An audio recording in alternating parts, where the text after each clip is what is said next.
So today we're going to be solving logarithmic and exponential functions. So there are 6 different ways you can write it. So I split it up in your notes for you. So each type. So the first one here is when the bases can be written the same. You can actually use type 2 up here also. It's just that this way could be quicker if you quickly see it. So I'll show you one, and then if you have to, if you don't understand type 1, you could also use what I teach in type 2 up on these type of problems. So the first thing here is I'm going to rewrite 32 as a base of 2.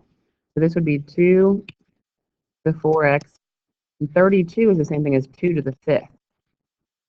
And now that they're the same bases, you can cancel them out and just solve the exponents. So the exponents say 4x equals, I'm going to go ahead and distribute that 5 to both of those terms. So I'll get 5x minus 5, and now just solve for x.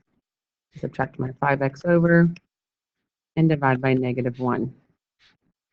So x equals 5. And you could plug this back into the original right here, into your x spots, and make sure both sides actually equal each other. So number 2, what do you think both bases should equal? 9. Good. So 9 to the 2x would equal 9 squared to 3x minus 2. Again, the bases are the same, so I'm going to cancel them out, and I'm going to say 2x. Go ahead and distribute your 2 to both terms. And now solve it.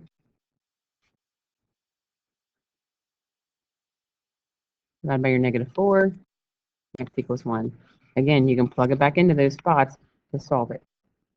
Number 3 gets a little tricky because 8 and 16 aren't multiples of each other, but they're both multiples of 2. So instead, rewrite these as bases. So I rewrite this as 2 cubed, and that is 2 to the 4th. Now they're the same, so go ahead and just equal the exponents. So that's 15x. And multiply the 4 to both of those terms.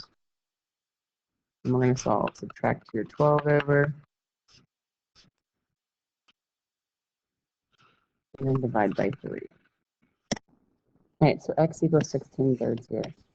On number 2, when we rewrite it, it automatically gets the answer. So 32 is 2 to the 5th. So x equals 5. All right, good job. Now type 2. So type 2 is when we can't rewrite them to be the same base. So there's no way to rewrite 15 so that it and 4 have the same base. So instead, you can log both sides or natural log. I'm partial to natural logarithms, the ln, because of calculus. When I natural log both sides, if you remember from yesterday, when you natural log, that x, the exponents have to come out in front. That becomes x natural log of 4 equals natural log of 5. Divide both sides by natural log of 4. So you can leave the answer as natural log of 4 over natural log of 5 over natural log of 4. Or you can type it in your calculator and get a decimal answer. I will leave mine like that, but if you did type it in your calculator, this is what you'd get. 1.161. So number 2, go ahead and what's your first step?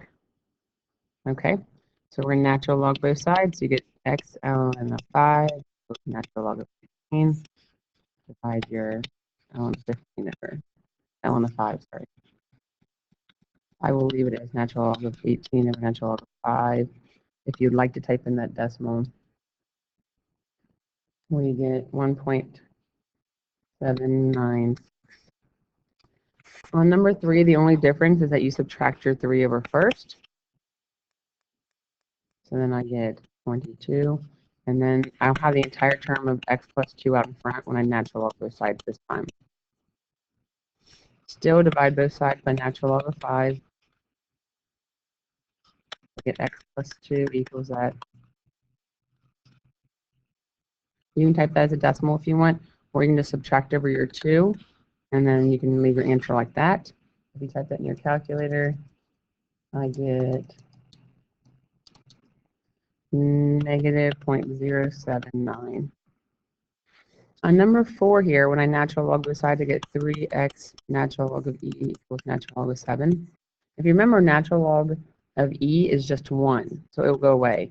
If you happen to divide it over, it will give you the same answer, so it won't be wrong if you have an ln of e on the bottom over here. So you have natural log of 7 over 3, or if you want to write that as a decimal, it would be 0.649. All right, down here, this is the same type as the rest of them. The only reason I'm using log this time is, see on number 4 up there when it was an e, we natural logged it, the ln of e is 1, it goes away. So it'll be the same thing down here when I log it, The log of 10 will equal 1, so it's also going to go away. The rest of the steps are the same. Factor 4 over, we get 10. I don't know why it's not working. 10 to the 2x minus 3 equals 17. And now when I log both sides, you have the log of 10 over here, which is just going to equal 1. You have log of 17. So then that's going to go away. So I'm going to have add my 3. And don't add your 3 to the log. It goes after it. So I'm going to have this as one term, and then we have a plus 3 back there. Divide by 2. So you can write like this. If you type it in, let me see what I get. I got 2.115 if you wanted the decimal answer. So go ahead and try number 2 for me and get a final answer. So I minus the 5, log both sides, so it's the log of 8 is your answer, or that's approximately 9.03. Okay, with the type 4, we're going to use the rewriting principle that we learned. So we're going to say 4 to a power of 2 is going to equal this stuff right here. So you have 4 squared equals x plus 3. And this is just a linear equation. That's 16. And subtract over your 3. X equals 13. So down here, again, 5 squared x minus 4. And then you're going to add your 4. You can always plug these back in again to make sure they're right. Remember, you can use the change of base formula when you're trying to solve them, like to check to see if it actually works. So you can go ahead and try number 3 and get an answer for me. So x equals 8/3. On number 4, you have to remember that the base down here is in a little e. I'd say e squared equals 3x, and then divide by 3. So x equals e squared divided by 3. If you wanted the decimal answer of that, that is 2.463. So I'm just going to leave it as e squared over 3. All right, type 5 should be your favorite. So as long as it's log with the same base, those actually just cancel for us, and we're just solving the linear equation that results. So you're just solving the x plus 3 and the 8x plus 17. So subtract your x over, and subtract your 17. And then divide your 7 over. Now what's important on these here in type 6 is that we're going to need to make sure that this actually works. If you plug -2 back into the equation here, you have -2 plus 3 is 1, so that's fine. And you have -16 plus 17 is 1, that's fine. If you end up with an answer, though, that would be a negative after you plug it in, like if I plugged in -5, -5 plus 3 is still -2, you cannot log or natural log a negative number, so it would have been a no solution. And I'll show you a type like that down at the bottom. These are all solutions up here. So go ahead and write down what your first step for number 2 will be. Okay, good. So you say 2x minus 1, x plus 5 is correct. And then to solve that linear equation, so go ahead and subtract your x, add your 1, and we get x equals 6 on this. Again, on number 3, those cancel.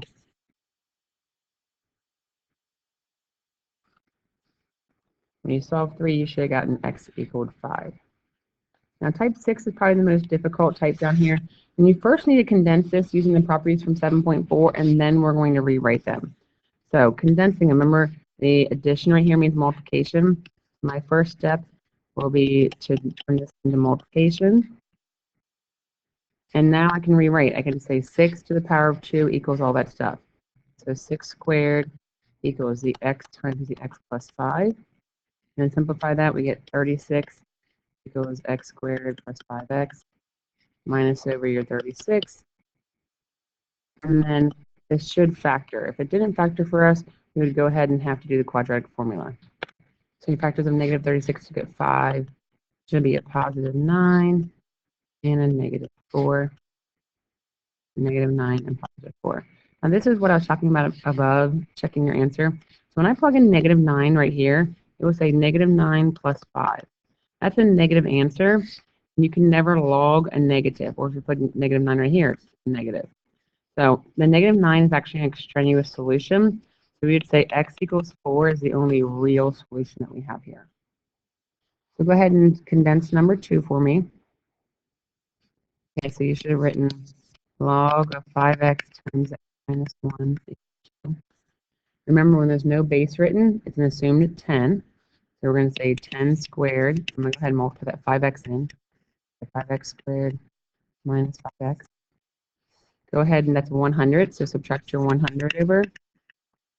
And now, since these are all divisible by 5, I'm going to factor out the 5 so that it's much easier for me to solve this. Now you're just saying what are factors of negative 20? You get 1, so it's at negative 5, and positive 4. Negative 5, negative 4. And check the 5 is fine in both of them. When I plug in the negative 4, 5 times negative 4 is a negative number. So that's extraneous. The only real solution is x equals 5.